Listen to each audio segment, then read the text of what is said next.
Hello, my name is Brian Duff. I'm technical lead for the PSC portfolio. Welcome to PSC Foundations Module 8, Feeder Independent Culture of Human Pluripotent Stem Cells. After this module, you should be able to outline the progression of HPSC culturing conditions over time and compare and contrast different matrices with respect to composition, preparation, plate coating, and passaging. This module contains 5 sections. Section 1, the timeline showing the evolution of feeder-independent HPSC culture. Section 2, the recommended matrices for HPSC culture. Section 3, how to prepare the different matrices and how to coat plates. Section 4, passaging feeder-independent HPSC cultures. And Section 5, the summary.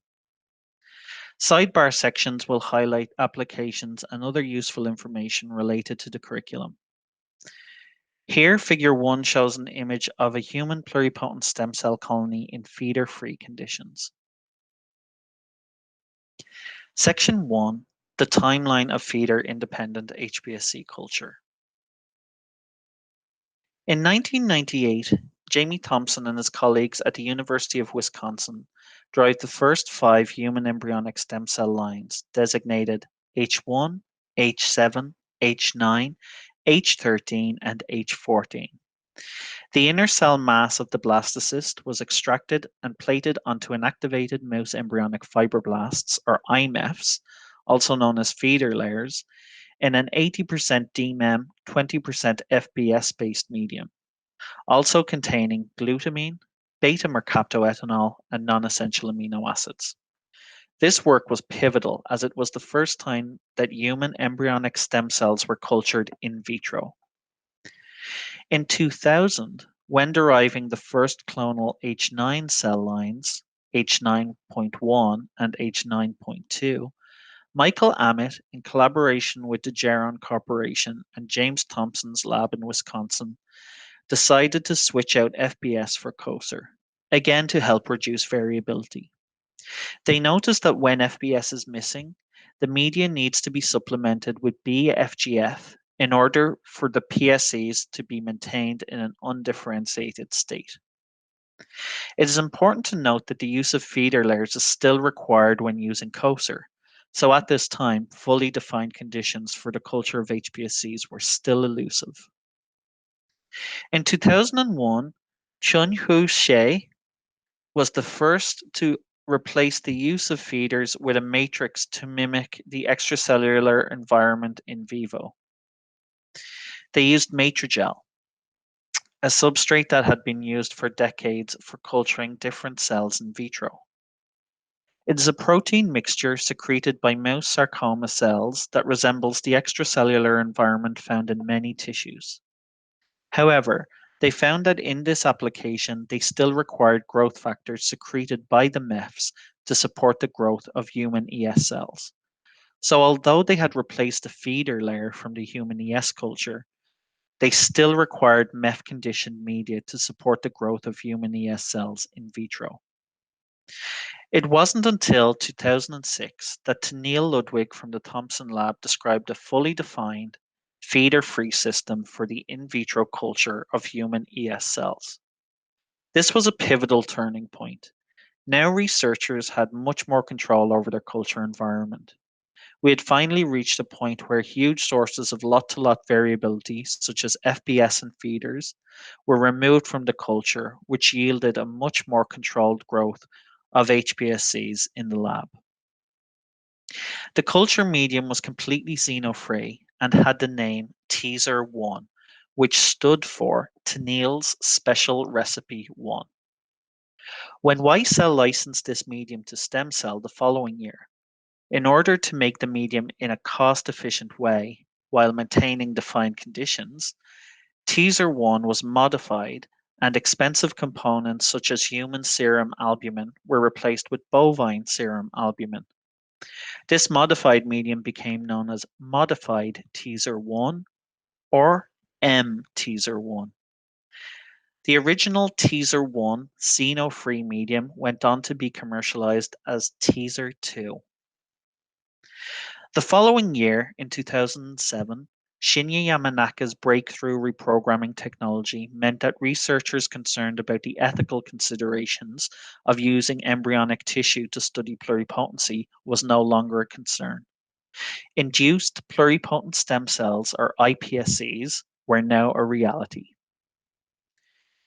In 2011, Gukai Chen of the Thomson Lab continued their endeavors to fully define the culture environment for HPSCs, and they developed E8 medium. This was a minimal formulation of only the 8 critical components required for HPSC maintenance. In this publication, they are the first to describe the use of recombinant human vitronectin as a fully defined matrix to support the culture of HPSCs in vitro. STEMCELL went on to release Teaser E8 in 2013, which is now an animal component-free medium. Additionally, we sell vitronectin XF from Nucleus Biologics. A newer matrix which has shown promise, in particular with unique applications such as gene editing, has been laminin 521. In 2014, Roden and colleagues at the Karolinska Institute in Sweden reported increased survivability of single-cell passaged HPSCs under defined conditions on laminin 521 without the need to add apoptotic inhibitors such as Y27632 during plating. So, over time, it is clear that there has been a move away from undefined, feeder-dependent, serum-containing conditions to defined, feeder-independent, serum-free conditions. Here is a summary table showing the evolution of feeder-independent HPSC culture and the move away from the use of feeders and serum in this cell culture application. As you can see, the system was first refined through the omission of serum, and over time, through the removal of feeders and feeder-conditioned media, the systems became more defined and more controlled. This is important in the field of regenerative medicine, where reproducibility and full characterization of HPSCs used is a prerequisite. Section 2. Recommended matrices for HPSC culture. The most well-known and widely published matrix used for PSC culture is Corning Matrigel. It is an undefined complex mixture of extracellular matrix or ECM components and growth factors which are isolated from the mouse Engelbrecht home swarm sarcoma tumor. The ECM components are comprised of laminin, collagen 4, entactin, and heparan sulfate proteoglycan. As it is undefined, to ensure lot-to-lot consistency, it is available as a pre-screened version specifically for HPSC culture. This is known as Corning Matrigel HESC qualified matrix and is available from Corning. The catalog number is 354277. Each batch of this growth factor reduced matrigel is qualified at STEMCELL Technologies for use with mTeaser1 medium for the culture of human ES cells. Although it is qualified for mTeaser1, it is compatible with the entire teaser media family. The most popular defined matrix for HPSC culture is vitronectin. This is a defined and xeno-free glycoprotein that plays a role in cell migration, proliferation, and tissue remodeling. It can be purified directly from human serum or produced recombinantly. For PSC culture, we recommend the fully humanized and recombinant vitronectin XF, which is produced by Nucleus Biologics and sold by STEMCELL, and is fully compatible with the teaser media family. Cell binding is known to occur via the RGD motif, which is made up of arginine, glycine, and aspartate. A simplified schematic of the vitronectin XF dimer is shown in the upper right of the slide. The dimer is made up of the vitronectin, or the cell attachment domain, and the plate attachment domain. The plate attachment domain reacts with the plastic of the plate for binding of the matrix to the plate. Therefore, it is important to use non-coated or non-tissue culture treated plates when using this matrix. The coating on TC treated plates will inhibit the interaction of the plate attachment domain directly with the plastic. This inhibition can lead to suboptimal binding of the matrix to the culture wear, which can culminate in a lower cell attachment in the plate. So in short, non-TC treated culture wear is recommended when working with vitronectin XF. So how does matrix affect colony morphology? Well, with either Matrigel or vitronectin XF, HBSC colonies should have a defined border, and the cells should be tightly packed, exhibit phase bright centers near the time of passage, and at high magnification should exhibit high nucleus to cytoplasm ratio and have prominent nucleoli. However, you may notice that HBSC colonies grown on vitronectin XF tend to be more tightly packed, slightly smaller, and more circular or symmetrical compared to those on Matrigel. As mentioned previously, another defined matrix that is growing in popularity is laminin 521. We market this matrix under the Cell Adhere brand. This is a defined xeno-free cell culture matrix that supports the long-term maintenance of HBSCs. It is particularly useful in applications such as gene editing, where single-cell or clonal cultures are required, as it has been shown to increase single-cell attachment and survival compared to other matrices, without the need to add apoptotic inhibitors during plating. However, it should be noted that although it is possible to culture HPSCs as single cells, it has been shown that HPSCs that survive well as single cells are more likely to have or acquire genetic aberrations. Therefore, if customers insist on passaging HPSCs as single cells, they should be advised to check the genetic integrity of the cells frequently. Section 3, Matrix Preparation and Plate Coating. To prepare human ES qualified Corning Matrigel, you will need to thaw the stock vial overnight at 2 to 8 degrees Celsius on ice. As mentioned, the matrix is qualified for human ES culture at STEMCELL. Each batch of this product will have a unique dilution factor, which can be found on the certificate of analysis. This dilution factor is in fact an aliquot size in microliters that can change from lot to lot due to the undefined nature of Matrigel. Once the Matrigel stock is thawed, it should be aliquoted into volumes equivalent to the dilution factor found on the certificate of analysis. However, when handling Matrigel, it is important that everything is kept on ice to prevent the Matrigel from polymerizing. As the temperature increases, it will become less malleable and more gelled. We highly recommend chilling pipette tips and vials to keep the Matrigel cold. Once aliquoted into the appropriate volumes, the Matrigel aliquot should be stored at -20 degrees Celsius. To use Matrigel aliquots, thaw the aliquot overnight at 2 to 8 degrees Celsius on ice.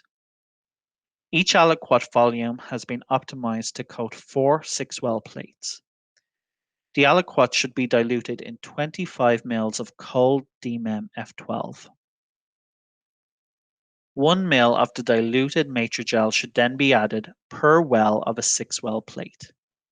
As mentioned, Matrigel gels rapidly at room temperature and above, so work quickly to ensure each well is evenly coated with the matrix. Allow the coated plates to sit at room temperature for 1 hour prior to use.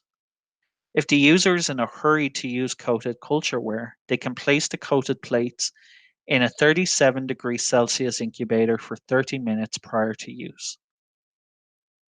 Then, the excess Matrigel should be aspirated from the wells. If there is an excess of coated plates, these can be wrapped in parafilm and stored at 2 to 8 degrees Celsius for up to 7 days. As mentioned previously, the use of non-tissue culture treated cultureware is recommended when using vitronectin XF. The stock vitronectin XF can be stored at -80 degrees Celsius or -20 degrees Celsius and should be thawed at room temperature.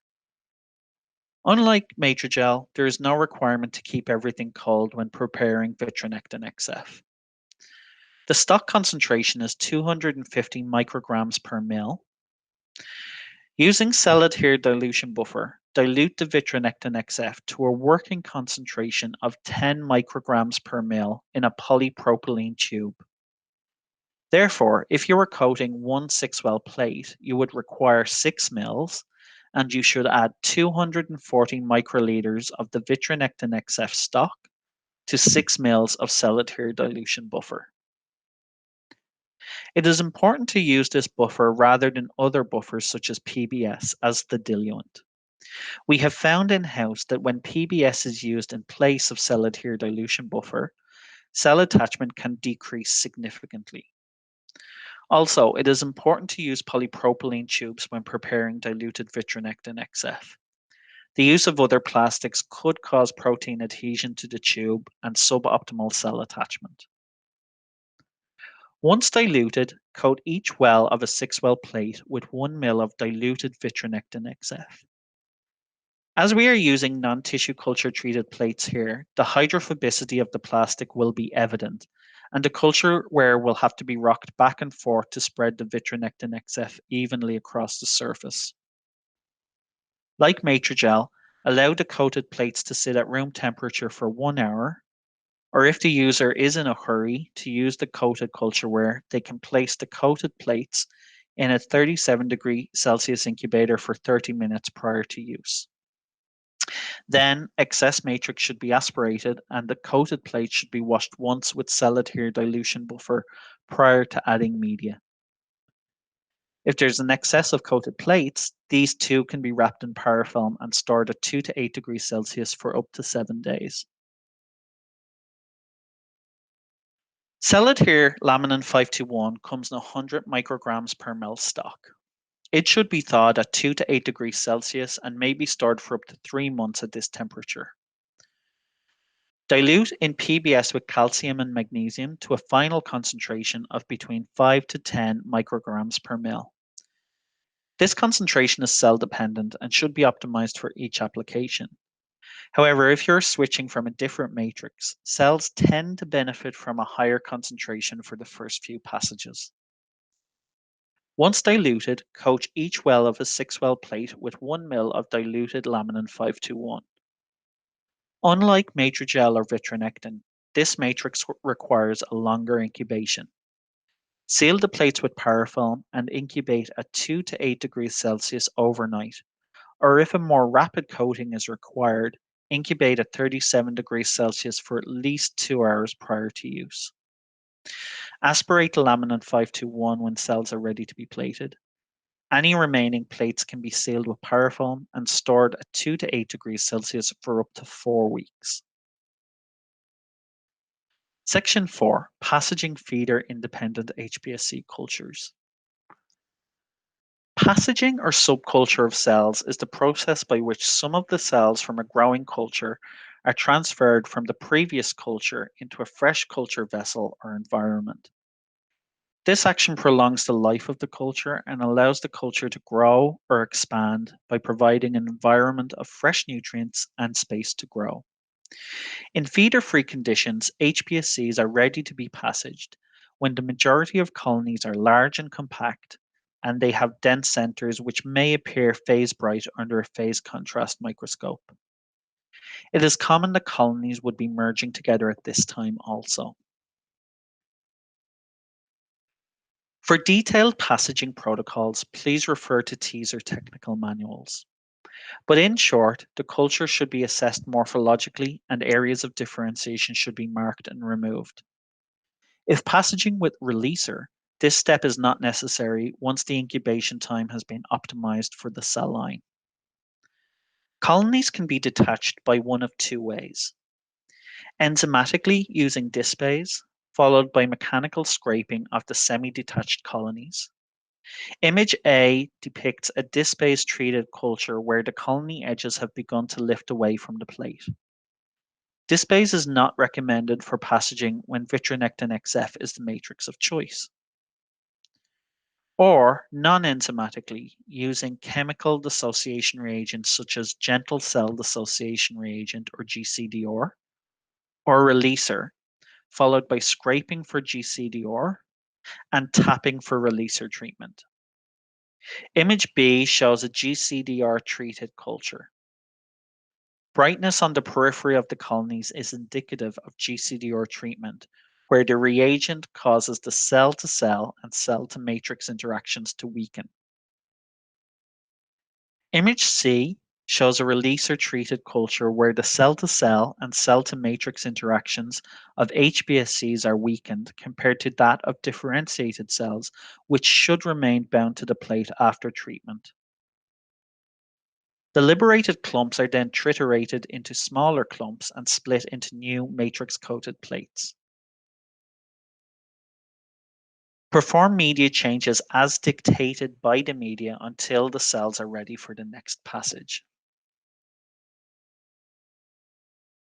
So in summary, feeder-independent culture is comprised of a matrix to provide attachment and media to support cell growth.